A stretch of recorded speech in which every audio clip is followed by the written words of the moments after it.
Doctors, what's your he shouldn't have survived story? Story 1. Her peritoneum was exposed. Skin and tissue gone. Necrotizing fasciitis had eaten her abdomen, flanks, thighs, under her breasts, even the top of her lady parts. I measured the wound myself, 7 centimeter deep in places, 120 centimeter long. She was just a regular woman, bit overweight, some hypertension, but smart, hardworking, an aviation mechanic. All of it started from a bug bite or a small cut after swimming in a local lake. She came in with only a 10% chance of survival. I'm a wound care nurse, been doing this for 6 years, and I honestly didn't think she'd make it. But after months of treatment, skin grafts, physical and occupational therapy, she walked out of our facility. Walked. Scarred, yes, but alive and well. That's one I'll never forget. Story 2. When we peeled her off the motel chair, her flesh stayed behind. She'd sat there for 45 days, urinating, defecating, not moving, not showering. She and her mother both had severe mental illness. Motel staff called due to the smell. By the time she got to me, she'd had several surgeries. Her wound was 20 to 25 centimeters deep. I could fit half my forearm inside. Both buttocks were gone, just a hollowed-out space down to bone, sacrum exposed, vertebrae visible. She had a colostomy and a urostomy. I've been in wound care a long time, but watching her body rebuild itself, regrow 2 separate cheeks, it stunned me. She and her mom became 2 of my favorite patients. Strange thing to say, maybe, but it's true. Story 3. I had a skydiving accident where neither my main parachute nor my reserve opened correctly. The reserve chute barely deployed halfway. I hit the ground hard, shattered femur, open book pelvis, burst spinal fracture, broken ribs. I won't ever skydive again, but I'm lucky. I'm alive. My wife is a flight nurse, and her coworker was on the helicopter that picked me up. They saved my life. I'll walk again too. I owe everything to that crew. Story 4. He looked like a purple potato with toothpicks for limbs and inflated hands.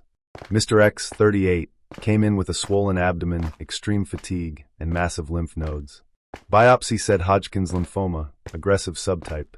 I'm a hematologist, and I knew the odds weren't good. After just half a round of chemo, he asked to be discharged so he could die at home. But on the way home, he got hungry, really hungry. Devoured a dozen cans of Spam.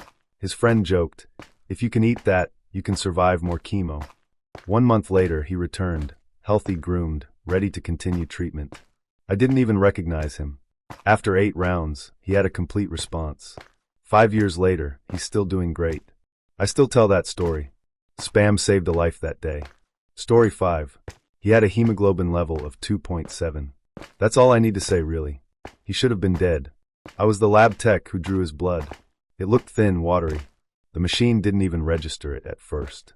Normal hemoglobin is 12 to 16. Below 8 is critical. 2.7? You don't walk in talking at 2.7. But he did. Turns out it was due to years of heavy drinking and poor nutrition, alcoholic anemia. His body had adjusted slowly, which is the only reason he didn't drop dead. We transfused a few units and sent him to another facility. He survived, although his organs are pretty damaged. Still, the fact that he was conscious at all. I'll never forget that. Story 6.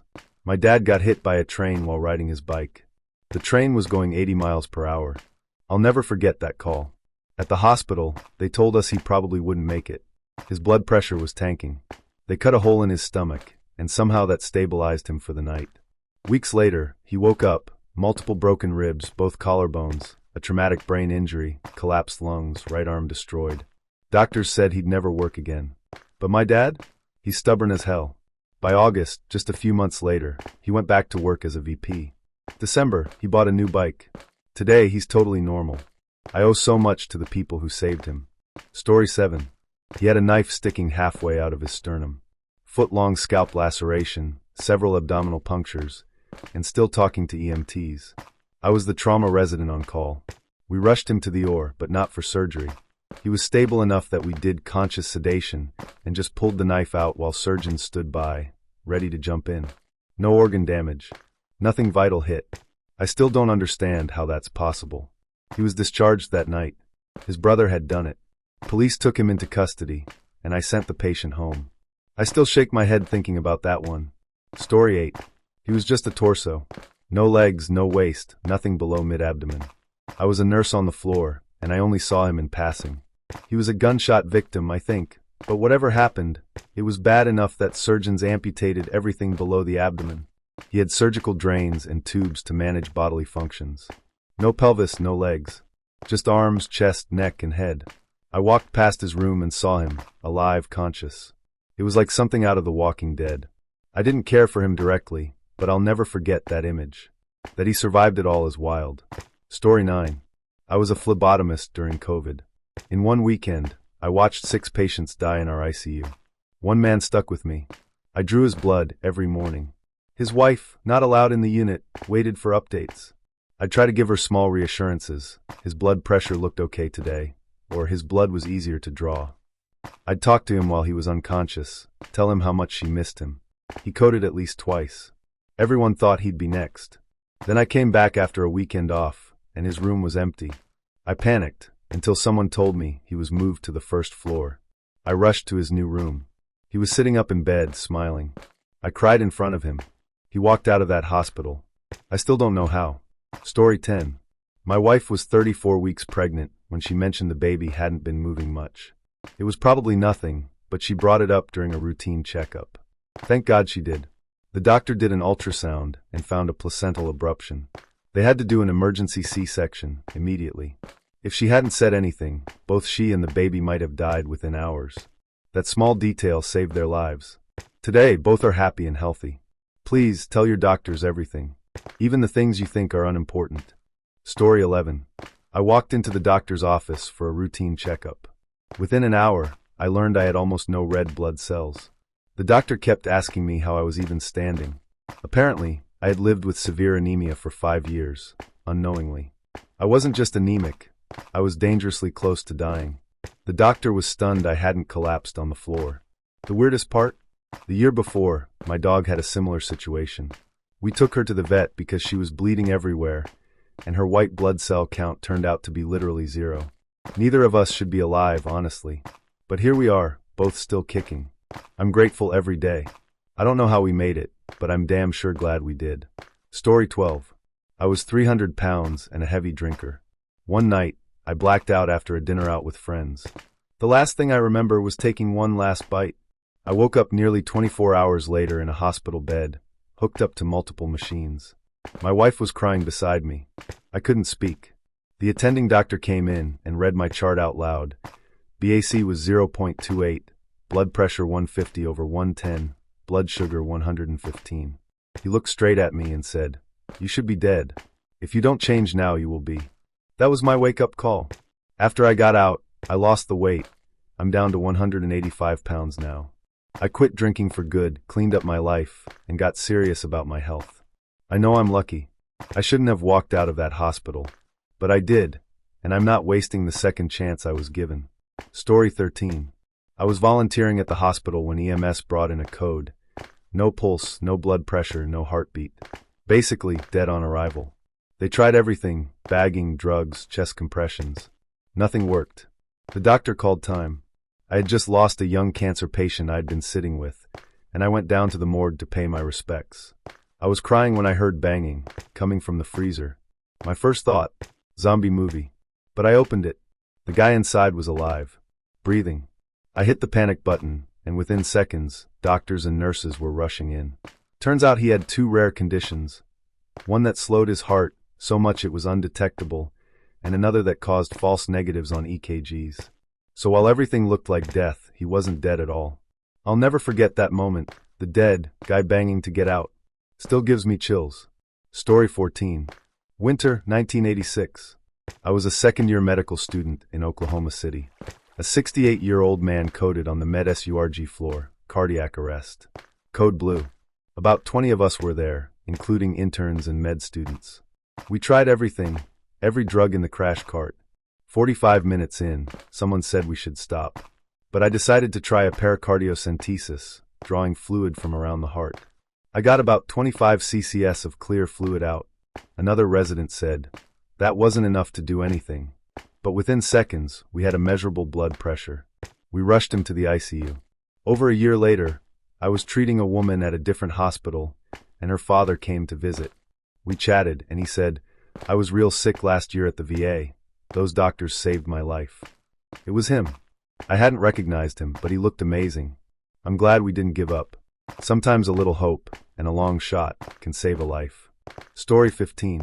10 years ago today, I woke up from a coma. I had suffered an anoxic brain injury. No brain activity. The neurologist told my wife, "This is the definition of brain death." They said I'd eventually die of infection. My entire care team agreed. But my wife, she wasn't having it. She moved me to a long-term acute care hospital. There, they started physical therapy, just moving me around like a puppet. Somehow, I started to respond. Slowly, I improved. I don't remember any of it, but I know this: I'm alive. I'm talking. I'm walking. I got better. The coma lasted a month, but my wife never gave up. She saved my life by refusing to listen to the experts. I owe her everything. Story 16. I fell off a 3-story house while working as an electrician. No harness. I crashed face first onto a concrete pad. Broke every bone in my face, plus both wrists and a forearm. I didn't even make it to the hospital right away. When I did, the nurses called me the boy who lived. One of the Harry Potter movies had just come out, and I guess the nickname stuck. I don't really remember the fall. Just waking up in the orthopedic ward a few days later, my wife by my side, terrified but holding it together. The doctors said I shouldn't have survived. But I did. I owe that to the people who put me back together, surgeons, nurses, and probably a bit of luck too. Story 17. I'm an EMTB. My partner and I got called to a man in his 40s with chest pain and shortness of breath. He was sitting at the kitchen table, tripod position, visibly struggling. We got him on oxygen, hooked up the monitor, and radioed the hospital. Though due to radio failure, they didn't know what was coming. No paramedic backup was available, so we rushed him in. As we transferred him to the hospital bed, he went into full cardiac arrest. CPR began immediately. The doctors found he'd had a pulmonary embolism, a STEMI, and a stroke simultaneously. Somehow they brought him back. I don't know if he survived long term, but I know we got him alive to the hospital. That was a hell of a shift. Story 18. My wife walks 7 miles a day and is in great shape. But just before Christmas, she complained of stomach cramps. She figured it was the flu. I noticed her belly was oddly swollen, looked 5 months pregnant, which was impossible because she'd had a hysterectomy. We went to the ER, but it was packed. 14 hours later, they finally did an X-ray. Her colon had ruptured. She was septic. Emergency surgery removed her ascending colon and gave her an ileostomy. She coded multiple times in recovery. ICU nurses called her the Christmas miracle. Sepsis had shut down nearly everything. Later, her surgeon admitted that no one else had ever survived a complete septic shutdown on his table. She's still here, 17 years later. She's the toughest woman I know. Story 19. In 2020, I was part of a clinical trial and had blood drawn every 2 weeks. Everything seemed fine, except I noticed bruising more than usual. I didn't think much of it. Then the lab called. My blood had 0 clotting factors. They told me if I saw any more bruises in the next 24 hours, I needed to go to the ER immediately. They canceled all my blood work for a month. Somehow, when I went back for the next draw, everything was normal, except for some mild anemia. To this day, no one knows why it happened. Just one of those medical mysteries, I guess. But I'm glad they caught it. Story 20. The doorbell rang. A stranger said, "I'm with the ambulance. Your husband's in the back." He'd forgotten his phone, so they took a detour to notify me. I jumped in. My husband had been hit by a car going 40 miles per hour. He was strapped to a gurney, bleeding, road burn everywhere, face, arms, legs, stomach. They rushed him to the hospital for scans. MRI of the head? Clear. Abdomen? No internal bleeding. Full body X-ray? Not a single broken bone. The doctor looked at him and said, "I don't understand how you're not more injured." The only explanation was that he went limp, like a rag doll, which somehow saved him. He healed completely. If you'd seen him, you'd have sworn he wouldn't walk again. But he did. Story 21. I got shot 13 times. All flesh wounds. I was at a family reunion. When I got to the hospital, I looked the nurse straight in the eye and said, "I'm never going to another family reunion again." She blinked and asked, "Wait, you were shot at a family reunion?" I nodded. "Yeah, and the same thing happened last year. Different shooter, same event. Hospitalized both times. I'm not sure how this keeps happening or why I keep going back, but I guess I've got a sense of humor about it now. Honestly, If you get shot at every family reunion, maybe it's time to rethink family ties. I've seen less chaos in reality TV. Story 22. He wasn't breathing. We got to the shady motel after PD called us in. I'm a fireman and my officer, and I started chest compressions immediately. The ambulance had no idea it was a cardiac arrest. They were expecting vomiting, thanks to a statewide radio failure. We worked him for 45 minutes. No pulse. He was bleeding severely from a lower GI bleed. We loaded him into the ambulance, and the medic decided to check one more time with a 12 lead. Shockable rhythm. Screw it, the medic said. They shocked him. A weak pulse returned. Then stronger. Then breathing. Narcan brought him back even more. I don't know if he made it long term, but we got him to the hospital alive. That's something. Story 23. His oxygen saturation was 64%. He had walked 2 kilometers to the hospital. I was a first-year resident during the first COVID wave when I met this 63-year-old man. He looked surprisingly alert, but his O2 reading was terrifying. Most people with a saturation that low are either dead or already on a ventilator. I suspected COVID right away, and a massive heart attack. He tested positive. We intubated him, placed him on a ventilator, and inserted 2 new coronary stents within an hour. If he had waited even another hour or 2, he likely would have arrested from arrhythmia. He spent 2 months recovering, but he made it. I still think about how close he came to dying after that walk. Story 24. I saw his brain. Literally. The helmet had dug into his skull during the motorcycle crash. He had a massive fracture and a traumatic brain injury. I was the nurse when he came in for a CT scan. The anesthetist pulled back the gauze, and there it was, his brain clearly visible. The irony? The helmet caused the damage. But without it, he would have lost his head. So yeah, it saved his life and caused the injury. He was intubated by the rhesus team and stabilized. It was one of the most surreal moments of my nursing career, seeing someone alive with their brain exposed. Story 25. I went into cardiac arrest and nearly died. I'd gone to the ER with what felt like flu symptoms, chills, fatigue, lightheadedness. Within an hour, I was in full cardiac arrest. My organs were shutting down, my oxygen was crashing, and I was on the verge of death from something I'd never even heard of, Addison's disease. My potassium was sky high, I was severely hypoglycemic, and they were preparing to fly me to another hospital for life support. Before the flight, they gave me a large dose of hydrocortisone, and that's what saved me. I stabilized almost immediately. That's how they figured out I had Addison's. My body can't produce cortisol, and in a crisis, that can be fatal. Now my case is used to teach med students about rare diagnoses. I'm still processing everything, but I know I was close to not making it. Thanks to one correct decision at the right time, I'm still here, and I'll be on medication for life, but alive. Story 26. I walked into the ER with what turned out to be an internal decapitation. My head wasn't attached to my spine. Earlier that day, I had been in a car crash. Paramedics checked me at the scene and sent me home. A few hours later, I developed a bad headache and decided to go to the hospital. I walked in, alert and talking. The ER staff were shocked when they saw the imaging. My skull had completely dislocated from my spine. They couldn't believe I was alive, much less standing and speaking. Internal decapitation is almost always fatal. I was rushed to emergency surgery immediately. I don't remember much about that day, but I know it was a miracle I survived. Everyone told me how rare it was. The doctors said they'd never seen a case like mine where the patient walked in on their own. I still have some lingering effects, but I'm here. I'm healing. I shouldn't have lived, but somehow I did. Story 27. I was just 23 and figured the swelling in my jaw was a dental issue. I couldn't open my mouth and was in serious pain, so I went to the ER. They gave me antibiotics and pain meds, told me it was an infection. I left, but the swelling got worse, my face ballooned, and my throat started to feel tight. I went back. This time, they ran scans and found 3 abscesses deep in my face. My airway was at risk. Because I couldn't open my mouth, they had to intubate me differently and perform emergency surgery to drain the infections. I woke up with 3 surgical drains in my face. The surgeon told me that if I had waited another day, I likely wouldn't have survived. I never expected something like that from a tooth infection. It was terrifying.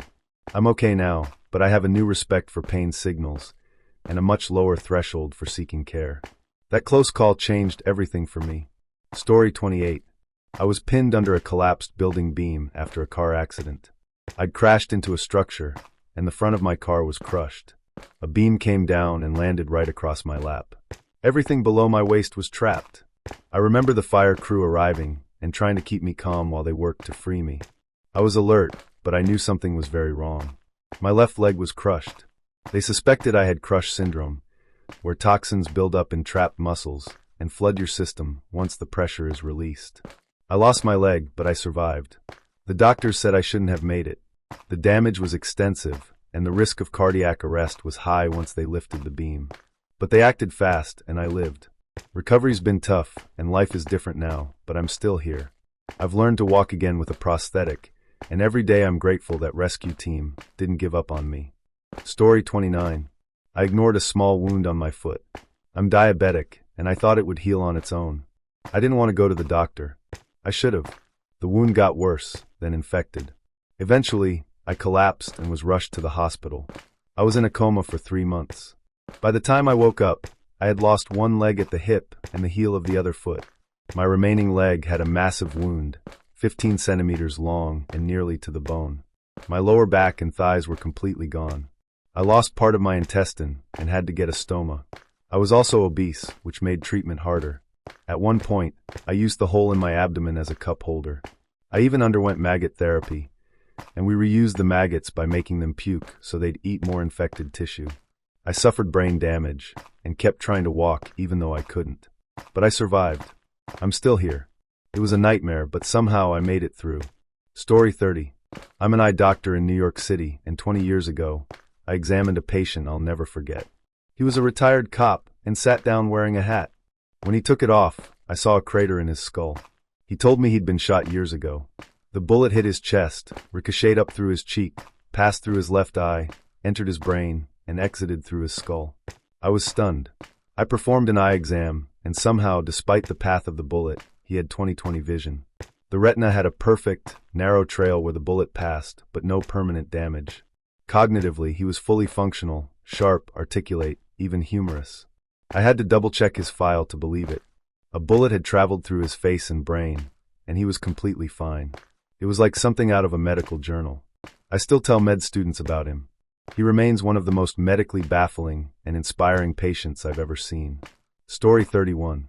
I was bartending when someone burst in yelling that a man had collapsed in the beer garden.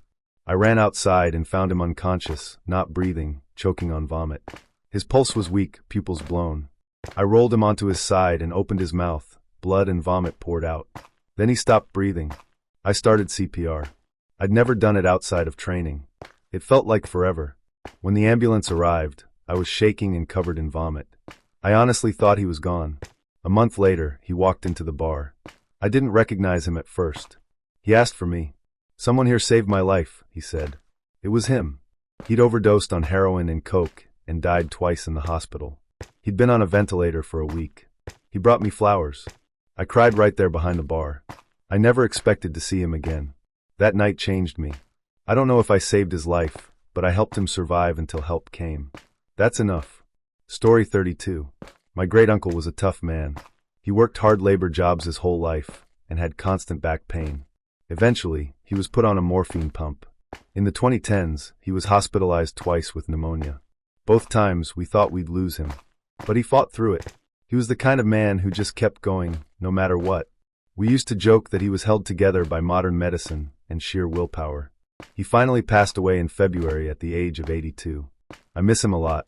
But when I think back on all the times he cheated death, surviving illness after illness, managing pain, and still making it to every family event, I'm just grateful for the extra years we got. He lived a full life, and I think he knew it. He wasn't afraid to go when it was time. I still hear his voice in my head sometimes, reminding me to keep pushing forward. He lived longer than anyone expected, and he lived well. Story 33. I was in a car accident while high. I'd taken a mix of drugs, heroin, meth, benzos, and went driving. I don't remember the crash. They told me later that I hit a pole, and my head went through the windshield. I had multiple organ injuries, a skull fracture, and I was bleeding internally. They didn't think I'd survive. I was in a coma for a while. When I woke up, I was in the ICU, tubes everywhere. My dog had been with me during the crash, and I asked about him constantly. They told me he was okay. He'd been picked up by animal services and was waiting for me. That was what kept me going. I got out, went through rehab, and made it home. The first thing I did was hug my dog. I'm still recovering, but I'm clean now. That crash nearly killed me, and it saved me too. I don't want to go back to who I was before. Story 34. They call it the Widowmaker, a full blockage of the left main coronary artery. That's what I had. I came into the ER with chest pain and shortness of breath. I didn't think it was anything serious, but the doctor looked at my EKG and moved fast. I was rushed into the cath lab. They found a complete blockage. Most people don't survive that kind of heart attack. I was lucky I came in when I did. They put in a stent and stabilized me. The cardiologist told me afterward that if I'd waited even 15 more minutes, I likely would have died. I had no idea I was that close to death. Now I'm on medication and watching my health closely. I've made lifestyle changes too. Every time I hear the word Widowmaker, I think that could have been me. I got a second chance, and I don't plan to waste it. Story 35. I had a heart attack while driving. I don't remember much from that day. I was behind the wheel, then everything went black. Apparently, I crashed into a pole. Bystanders pulled me from the car and started CPR. Paramedics arrived quickly and kept working on me. I was clinically dead for several minutes. I woke up in the hospital, confused, sore, and wired to monitors. The doctors told me I'd had a massive heart attack and had been resuscitated at the scene. I'd needed emergency surgery and stents placed. I couldn't believe it. I'd always considered myself healthy. No big warning signs. But that crash, and those strangers who didn't hesitate to help, saved my life. I spent weeks recovering, went through cardiac rehab, and eventually walked out of the hospital on my own. I know how close I came to dying. Every breath I take now feels like something I earned. I'll never forget the people who brought me back. Story 36. I was walking home when a Jeep hit me. I flew 14 feet through the air and landed hard. I remember the impact, then pain everywhere. I was rushed to the hospital with serious injuries, broken bones, deep lacerations, nerve damage. My pelvis was fractured, and I had internal bleeding. I spent days in the ICU and weeks recovering. The doctors couldn't believe I didn't die on the spot. They said the way I landed spared my spine, and probably my life. I still have nerve issues in my legs, and walking isn't the same anymore. But I'm alive. I go to physical therapy, and I'm regaining strength little by little. It's strange to think that if I'd taken one step differently, things might have ended that night. I'm more cautious now, more grateful. I don't take crossing the street for granted anymore. That accident changed my life, but it didn't end it, and for that, I'm thankful. Story 37. I was crushed by a tractor. I'd been working on the farm when it rolled off a small slope and trapped me underneath. My bones were shattered. My spine, both legs and arm, everything broken. I lay there, screaming, until help arrived. I was airlifted to the hospital and underwent dozens of surgeries. They replaced almost every major bone in my body with titanium rods and plates. People started calling me the Tin Man. I didn't mind. I was just happy to be alive. The recovery was brutal, months in bed, years of rehab. But I walked again. I got back on my feet, literally. Around town, people still recognize me and ask how I survived. I tell them it was a mix of luck, stubbornness, and a hell of a trauma team. I should have died that day under that tractor. Instead, I became a bit of a local legend. And I never take a single step for granted now. Story 38. I was working intake at the jail when they brought him in. He seemed fine, quiet, a little out of it. Then he collapsed. I called for help, and the medics came running. He was overdosing and fading fast. They gave him Narcan, nothing. Another dose, still nothing. Finally, after the third dose, he started to come back. It turned out he had smuggled morphine pills inside his body, rectally. The casing had broken, and the drugs entered his system all at once. It nearly killed him. He was rushed to the hospital, and they told us later he was lucky to be alive. I'd seen overdoses before, but never one like that. It was a reminder of how fragile life is, and how fast things can go from normal to emergency. He survived, but I still think about how close he came. All because of a few pills he thought he could hide. I hope he realized how lucky he was. Story 39. I ignored chest pain for a week. I was gaming, distracted, and didn't want to deal with it. The pressure in my chest got worse, but I brushed it off as stress or maybe heartburn. Eventually, it got so bad I could barely breathe. I walked, to the hospital. They ran tests and told me I had a collapsed lung. A spontaneous pneumothorax. The doctors were shocked I'd made it there on foot. They said most people with my vitals would have called an ambulance or passed out. I spent a few days in the hospital with a chest tube, recovering. The pain was awful, but the scariest part was how close I came to dying without realizing it. I'm healthier now, and more in tune with my body. I've learned not to ignore serious symptoms, no matter how inconvenient they seem. I was lucky, but I know better now. Story 40. I live in a long-term care facility, and when COVID hit, it spread like wildfire. Almost everyone got it, residents, staff, even the kitchen workers. But somehow I didn't. I tested negative every time. I had no symptoms, just slightly blue feet, which the nurse said was probably unrelated. I stayed in my room, wore a mask, and followed every protocol. Still, it felt like pure luck. People I'd known for years died in just a few days. It was terrifying. The halls were quiet, and meals were left at our doors. Isolation was hard, but I made it. I don't know why I was spared. Maybe genetics, maybe the timing. But I'm still here. I still think about those who didn't make it. I wasn't the strongest or the healthiest, but somehow, I didn't get sick. I don't take that lightly. Story 41. I had to have my sternum removed. I developed a deep infection after surgery, and it just wouldn't heal. They tried everything, antibiotics, wound care, but the infection reached the bone. The surgeons told me the only option left was to remove my sternum entirely. I remember lying in bed afterward, just skin over my heart. No bone protecting my chest. Every cough, every sneeze, every breath, I had to brace myself. I wore a special vest and avoided crowds. I lived like that for months, waiting for a custom titanium implant. The doctors told me most people wouldn't have survived such an infection, let alone the recovery. It was terrifying, but I made it. I'm still healing, still waiting for the implant. But I'm alive. That's what matters. Story 42. I overdosed in a self-life attempt. I took several medications, Xanax, Ambien, Klonopin, and Ativan. I don't remember much. My heart stopped. I was rushed to the hospital, put on a ventilator, and stayed in a coma. My organs began to fail, liver, kidneys, everything shutting down. The doctors didn't think I'd make it.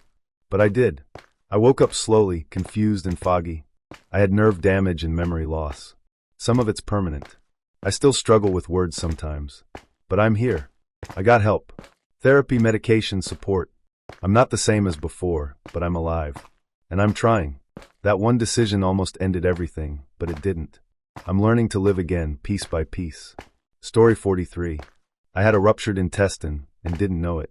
For 2 weeks, I worked through the pain, thinking it was constipation or maybe food poisoning. I went to urgent care, then the ER, twice. They sent me home both times. By the third visit, I could barely walk. A CT scan revealed the truth. My large intestine had ruptured. I had full-blown sepsis. Emergency surgery saved my life. The surgeon said it was a miracle I'd survived that long. Scar tissue had walled off the infection, fusing my intestine to other organs and keeping the sepsis from spreading further. My body had literally saved itself. I had a temporary colostomy and months of recovery ahead, but I was alive. Every doctor I saw afterward said the same thing. I don't know how you made it, but I did. Story 44. I was working L&D when the patient said something that stopped me cold. The baby hasn't moved much today. She wasn't frantic, just calm. But I knew something was wrong. I called the OB immediately. We hooked her up to monitors, fetal distress. An ultrasound showed a uterine abruption. We rushed her into emergency surgery. Within minutes, the baby was out, but blue, not breathing. NICU worked fast. Then, after what felt like forever, we heard a cry. The mom had lost a lot of blood, but she pulled through too. The next day, she thanked me for listening. That simple sentence, "The baby isn't moving," saved 2 lives. I'll never ignore my instincts again. Story 45. I was a trauma nurse working the night shift when the call came in. Motorcycle crash, high speed, helmetless rider. He arrived barely conscious, face torn open, breathing shallow. His left leg was twisted in a way that still haunts me. Blood soaked the stretcher. We rolled him into Trauma 1, and I remember thinking, this guy's going to code. He had a torn aorta. That's usually a death sentence outside of surgery, but somehow, his blood pressure held long enough to get him to the OR. His liver was lacerated, spleen in pieces, 1 lung collapsed. His skull had multiple fractures. We didn't even have time for full imaging, just enough to know he was bleeding out fast. The trauma surgeon said later that the only reason he survived was that the torn portion of his aorta had somehow sealed itself just enough to slow the bleed. It was like the body knew how to hold on. He spent 3 months in the ICU, then rehab. When I saw him walk back into the hospital a year later, with a cane and a smile, I nearly cried. He shouldn't have made it. But he did. And I'll never forget him. Story 46. I was the ICU nurse when he came in handcuffed, barely breathing. He'd jumped off a bridge 12 stories. Suicide attempt. Paramedics said they found him on the riverbank with both legs broken, several ribs shattered, and internal bleeding. Normally, a fall from that height means instant death. But somehow, he hit the water at just the right angle, then bounced off a sandbar close to shore. That sandbar probably saved his life, and nearly ended it. He had a broken spine, punctured lung, and a ruptured spleen. We intubated him right away. The trauma team worked for hours. He coded once during surgery, but came back. Weeks passed. He went from ventilator to speech therapy, from complete paralysis to twitching toes. Months later, he walked with a walker out of the hospital. He looked me in the eye and said, "I didn't want to survive, but thanks for not giving up on me." He shouldn't have made it, but he did. And sometimes, that's enough to rewrite someone's story. Story 47. I was a brand new paramedic when we got the call. Infant, unresponsive, possible drowning. We pulled up to a backyard pool where a 2-year-old had fallen in. Family said she'd been under for at least 10 minutes. I remember her tiny body, blue lips, limp arms. I started compressions while my partner bagged her. I kept thinking, there's no way. But we weren't going to stop. She didn't respond in the ambulance. No pulse. No breathing. But cold water can sometimes preserve the brain. We got her to the ER, still doing compressions. They worked on her for almost an hour. Then suddenly she gasped. Just once, but it was enough. 3 days later, she opened her eyes. A week later, she smiled. No brain damage. No deficits. Full recovery. I still don't understand it. I've seen dozens of drownings since then, and none ended like that. She was the first and only one to come back like that. She shouldn't have survived. But she did. And I've believed in miracles ever since. Story 48. He was airlifted after an explosion at a grain silo. I was working trauma when he came in, face burned, chest charred, hands shredded. He'd been standing too close when the dust ignited. Grain dust is like a bomb when it goes off. The blast threw him 30 feet. When he landed, he wasn't breathing. First responders got him back just enough to get him into the helicopter. In the ER, we found he had third-degree burns over 60% of his body, smoke inhalation, and collapsed lungs. His airway was swelling shut. We intubated fast, then rushed him to surgery. He coded twice in the burn unit. No one thought he'd make it through the night. But he did. He spent 5 months in the hospital, enduring skin grafts, amputations, and infections. I saw him again a year later. Prosthetic hands. Skin scarred. But standing. Laughing. Alive. He told me, "I still smell the fire sometimes, but now I smell rain too." He shouldn't have made it. But he found a way.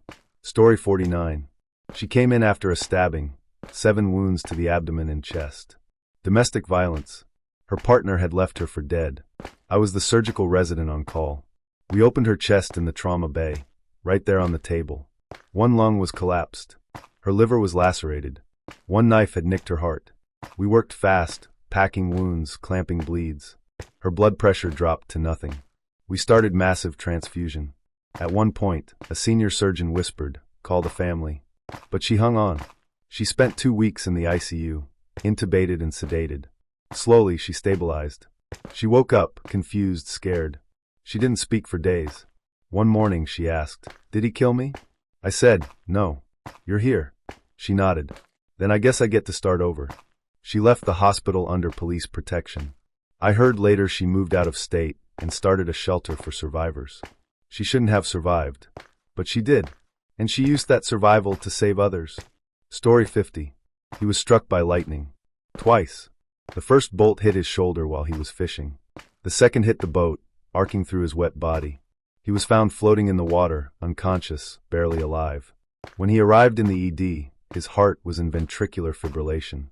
We shocked him, once, then again. Finally, a rhythm. His skin had deep burns where the electricity had entered and exited. His muscles were breaking down, rhabdomyolysis. His kidneys were failing.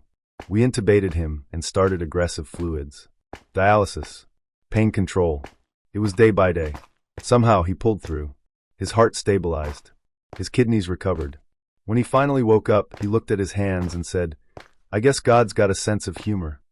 He had memory gaps and lingering nerve pain, but he walked out of rehab 6 weeks later. 2 lightning strikes. 1 body. 1 heartbeat. He said, "I've used up all my luck. Now I just live careful." He shouldn't have survived, not once, not twice. But he did.